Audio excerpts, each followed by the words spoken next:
We're joined from Pennsylvania by Mr. Malek Francis, political analyst and a member of the Republican Party. We welcome you, sir, here in Focus. And let me ask, can phase 2 of Trump's Gaza plan survive when phase 1 left some parties furious and Hamas variable decisions? Thank you for having me, and my greetings to you, member of your team, and to the viewers. As you know, unfortunately, phase 1 is not complete yet, and there are problems now. And as you said, that Israel has been violating the agreement, as it's doing now in south of Lebanon. They have no respect for any agreements or any international law. So President Trump wants the ceasefire to hold, because it's his price. That's the only thing he did within 8 months, because he claims that he stopped 7 wars, and now the war in Gaza, that's his 8th. We hopefully this one is the real one, and the president will put pressure, if he could, the war criminal Netanyahu, because Netanyahu doesn't want to stop the war, he and his right-wing government, and he's trying his best. That's why he's using the food, unfortunately, as a weapon against the Palestinian, against Hamas. Hamas has been saying that they are remain. They don't know where they are, and they need heavy equipment in order to take them out. Secondly, before I forget, the terrorist from Hamas who executed Palestinian young man a few days ago should be brought to justice. That's a war crime. You don't kill your own people after 2 years of war and starvation. This is unacceptable, and hopefully in the future those terrorists from Hamas will be justice, because what they did, it's unbelievable, and it's hard to believe that someone will kill his own people after 2 years of war. Now, so with Witkoff admitting he felt betrayed by Israel's Doha strike, you think holding this deal together would really give the U.S. The much-needed credibility? I think the Trump administration should be honest with all the nations that met in Sharm el-Sheikh. He will have no credibility. As of today, he has no credibility, unfortunately, if it's in Ukraine or in Russia or anywhere in the world. He has, and he must force the Israeli government to honor the ceasefire agreement that was signed by him and President Sisi and others in Sharm el-Sheikh.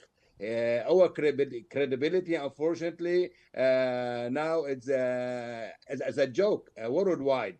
And as you know, President Trump changes his mind every 10 minutes. So hopefully this time he will follow up on his promises to end the war. And I sent him a letter, and I told him there'll be no peace or just peace in the Middle East without having a independent Palestinian state. Now, why do you think Vice President Vance is sent at this very particular stage now? From your point of view, does this signal a kind of desperation or decisive momentum?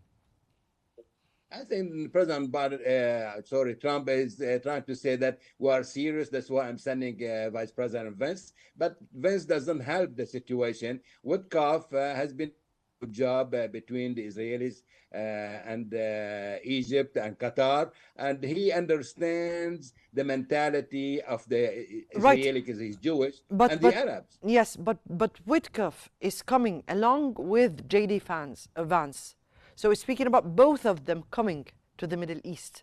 But this time, J.D. Vance himself, the vice president. And maybe Jared Kushner, because they are looking for investment in the West Bank, in Gaza, after hopefully we'll have a lasting peace in that area. Vance is using it for a campaign later on. He will take a few pictures, and if he runs for president in 2028, he will claim that he did help bringing the peace to Gaza and to the Middle East. Because I don't think his presence is needed As I said, Witkoff is the one who's doing it. When you have too many involved, unfortunately, there'll be problems because Vince has his own idea, Witkoff has his own ideas, President Trump and Kushner has his own ideas. Unfortunately, most of them are working for their own interest, not for the interest of the Palestinian people in Gaza or in the West Bank. Yes, but we're still speaking about an agreement that was signed, and that President Trump has said that it will last. He said it and confirmed it while signing the agreement. And we're speaking about the vice president, along with the representative or the Middle East envoy, coming together for this agreement to hold. If we're speaking here about if reconstruction in Gaza depends on disarming Hamas first, could this lead to the plan stuck before it even totally being accomplished? I think so. I think there was a mistake made by all the nations who met in Sharm el-Sheikh. They should have met the day after Sharm el-Sheikh to form an international peacekeeping force to be sent to Gaza. And they should have more Arab soldiers involved. With Palestinian police that have been trained in Egypt to disarm Hamas, because Hamas is not going to disarm by itself, and they will refuse to give their arms up. There'll be a problem, yes. Before we talk about the second phase, let us finish the first phase first. And how about the Palestinian prisoners who are in Israeli prisons for 30 years, and the Israelis don't allow the Red Cross to visit them? So nobody is talking about the victims of the Israelis. Actually, the first phase is about the return of or an exchange of prisoners, definitely with the hostages and the deceased remains, and the return of the Palestinian prisoners. That is the first stage, and the disarmament of Hamas. All that is about the first phase of this agreement. So we're speaking here. Please. Yeah, go ahead. Talk about other prisoners who have been in prison 10, 20, 30, 40 years in Israeli prisons, who were arrested without a just cause, not the one that were detained in the past 2 years. There are children, there are women, there are elderly, there are sick people in Israeli prisons. Nobody is talking about them, unfortunately. And this is unacceptable for their families. About phase one should be completed. And if President Trump have the courage to force the war criminal Benjamin Netanyahu to respect the agreement, the Sharm el-Sheikh ceasefire agreement. But as we know, war criminal Netanyahu has no respect for any international laws or any treaties. So it's up to President Trump if he wants to succeed or fail. We're speaking here about the U.S. leverage. So can an externally imposed interim administration in Gaza ever gain Palestinian legitimacy or just fuel more resistance? What do you think? I think first the Palestinians must be united. The Palestinian Authority with all its factions, Hamas should not be allowed to be involved. Other factions in Gaza, like you have mayors, you have civic leaders, should be involved in administering Gaza and the West Bank. And Hamas must be disarmed as soon as possible, or they will be killing more innocent Palestinians in the West in Gaza. And this is unacceptable because they are really terrorists.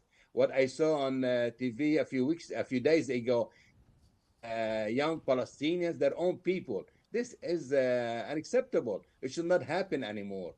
And to administer Gaza, yes, they should be Palestinian with the help maybe of the international community. But Tony Blair and Kushner are not the two persons who are qualified to administer Gaza, because both of them are looking for money to make money in the future, especially the son-in-law of President Trump, Jared Kushner.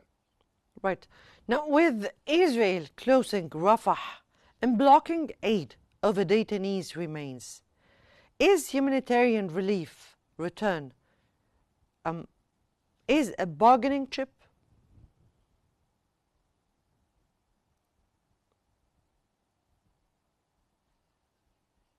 Hello? I didn't hear you, sorry. Again, let me repeat the question.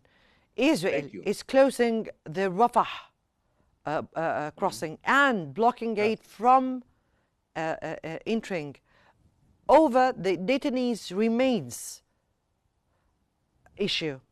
Now, so is humanitarian relief here is a bargaining chip for them? Yes, it is, but it's a violation of the ceasefire agreement, and it's a war crime to starve all the Palestinians, because Hamas now is slow in returning the remains of the Israelis. And the Israelis know, United States know, everybody knows they are the remains after the rebels, and maybe Hamas have been really honest. They don't know where they are, or they need heavy equipments to get them out. So here I heard that the Egyptian government will be sending heavy equipments to help with getting the remains out. And phase one hopefully will be completed. Then we'll move to phase two. So if phase one delivered only partial hostage return and Israeli broken promises, can phase two survive phase one betrayals? No, because the Israelis don't want to stop the war, especially the right wing, Benjamin Netanyahu, a war criminal. He knows only killing and destroying everything, and he only understands the language of war, unfortunately. So it's hard to really communicate with him. And Trump now has a golden opportunity to he is a man of peace. And if he does in the future recognize the Palestinian states, he may be eligible for Nobel Peace Prize that he wants and he's dreaming of. Right, that was Mr. Malek Francis, political analyst and a member of the Republican Party. We thank you so much for your special insights.